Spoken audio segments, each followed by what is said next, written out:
I know there's a lot of people, especially who I was when I was 21, so that's 7 years ago now, where I had no idea what I wanted to do. And I was really good at sales. I was really good at talking to people. I knew how to make money, but I wasn't happy. And I had no idea what the next step was. And things only changed for me once I had a mentor come into my life to share some harsh words with me, pretty much saying, Brandon, like, you're not happy. It's clear to see that you're not happy. You're really good at this, but what about your fitness? What about your relationships? What about what the people you work with think about you? What about self-respect? And it was only once I received that harsh advice that I realized, wow, like I'm good at one area, but all these other areas are kind of falling apart. And I know a lot of people right now, especially with uncertainty in the world and the way that the world's changed over the past few years, who maybe they were laid off, maybe they found a different job, maybe they found a new path. Like for those people who are unsure of where their purpose lies, is there a specific place that you ask them to look in order to start making progress on that path? Absolutely. And I find that most people already know what their purpose is and what they're passionate about. They will tell me, I have no idea what it is, and then proceed to lay it out. So it's very much inherent to who we are a lot of the times. And when you're really disconnected from yourself, or you're really off track, or in your case, you've been focused on one thing because it's what you're good at, it's easy to lose sight of what that thing is. And so I am very much an advocate for following your whims, like those random impulses, those seemingly out of nowhere interests or callings to go and do something. And it's not because, I always use the example, if you're a lawyer, right, and all of a sudden you have this urge to start painting, it doesn't mean that your purpose is necessarily to be a painter, but there's something in the experience of following through with that where you're going to meet other people, where you're going to learn something about yourself.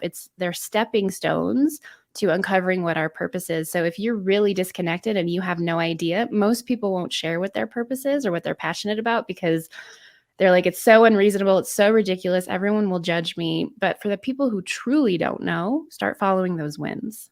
I really like how you said that, and all the things that you just said there. Like the idea where people say they're not sure what they're meant to be doing, but then they go about explaining it verbally to you and they just like throw it up verbally. But I mean, Yeah. the thing is, most people aren't asked, what do you believe your purpose to be?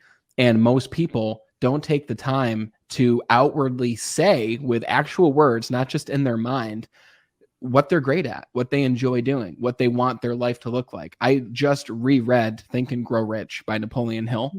And I read this book originally, and I know this book's talked about all the time, so it feels annoying to even talk about it, but it is really a great book. But it's I read it when I was 18, and I didn't really appreciate it because it was like the first time that I really read anything along those lines. Maybe I was 19, doesn't really matter. But I reread it last week, and I was like, whoa, this stuff totally escaped me. And there was an exercise in the book that I would recommend to people. It's literally at the very end of the book. It's like 3 pages from the end. And he gives you a list of like 60 questions. And he asks you to read the questions out loud and then form your response to those questions verbally out loud.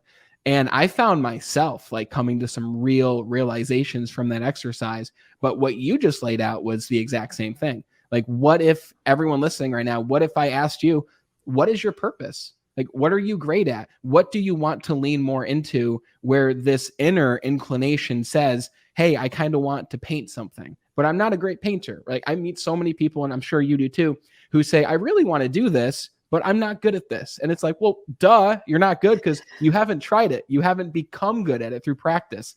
So go paint.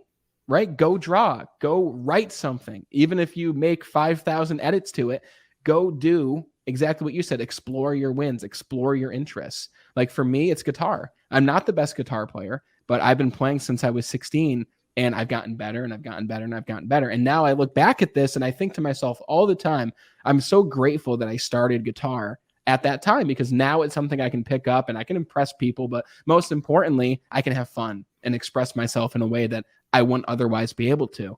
So I think that's beautiful how you said that. Thank you. And I would also say pay attention to what sends you into a passionate ramble rant. Like the things that you get really ranty about, it doesn't mean necessarily that your purpose is to be an advocate for that cause. But if you go to the heart of the things that you're really amped up around, that you care about deeply, like there's just so much at the depth and the bottom of those things that we're And everybody has gone into a ramble rant about something, and it's different than just being annoyed or frustrated. It's like when you feel very strongly about something, dig into why that is.